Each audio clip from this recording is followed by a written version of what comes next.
మీకు తిరుమలలో రెండో నానుడి కూడా ఉందండి. స్వామి రాత్రి 12 గంటల తర్వాత ఆయన బయట తిరుగుతాడు అని. చాలా మందికి తిరిగిన సందర్భాలు ఉన్నాయి. అతను వేడి వేడి పొంగల్ ఇచ్చిన సందర్భాలు చెప్తారు. ఇప్పుడు చాలా మంది ఇప్పటికీ చెప్తారు. ఎందుకు అంటే అక్కడ ఉన్న ఎనర్జీ మామూలుగా అంటే ఆ ఎనర్జీ అలా బయటకు వచ్చి అలా ప్రదక్షిణలు చేస్తుంది.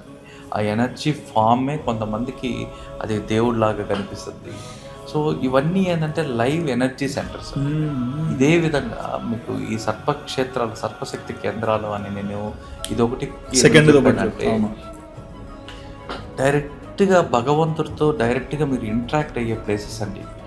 వీళ్ళకి మనకు భగవంతుడికి మధ్యలో ఎలాంటి వారధి బలేదు, ఎలాంటి బ్రిడ్జి బలేదు, ఎలాంటి సారథి బలేదు, మీడియేటర్ బలేదు. అంటే దీనికి ఒక లైన్ అంటారు కదా సార్, అంటే స్వామి పిలుపు వస్తేనే నువ్వు తిరుమలకు లేకుంటే ఇంకొక దేవాలయానికో వెళ్తావు. అది ఇంకొక కంటెక్స్ట్ అండి. ఆ కంటెక్స్ట్ ఏంటంటే జనరల్గా మీరు ఏదన్నా ఒక టెంపుల్స్ చూస్తే 2 రకాలు. ఒకటి వచ్చి పర్యాటక క్షేత్రాలు, 2 పరిహారిక క్షేత్రాలు. ఓకే. పర్యాటక క్షేత్రాలు అంటే పిలిగ్రిమేజెస్. మీరు అక్కడ ఉన్న బ్యూటీనెస్ చూడటం. ఇప్పుడు చూడండి, ఒక మంచి సీనిక్ ఉంటుంది. ఒక టెంపుల్ దగ్గరికి ఒక హిల్ ఫారెస్ట్లోకి వెళ్ళారు, మంచి సీనిక్ ఉంటుంది. ఆ సీనిక్ని ఎంజాయ్ చేసి, ఆ బ్యూటీని ఎంజాయ్ చేసి మన ఇంటికి వచ్చేస్తాం. సో వాటికి ఏ నియమాలు లేవు, ఎలాంటివి లేవు.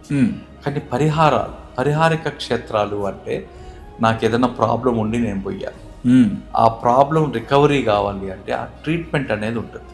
అవును. ఆ ట్రీట్మెంట్ చేసుకునేటప్పుడు ఏంటి, మీరు ఆ రూల్స్, ఆ నియమాలు అనేవి ఫాలో కావాలి. నాకు ఫలాని వ్యాధి ఫలానిది తగ్గాలనుకోండి, పథ్యాలు ఇవన్నీ కూడా ఉంటాయి మనకి.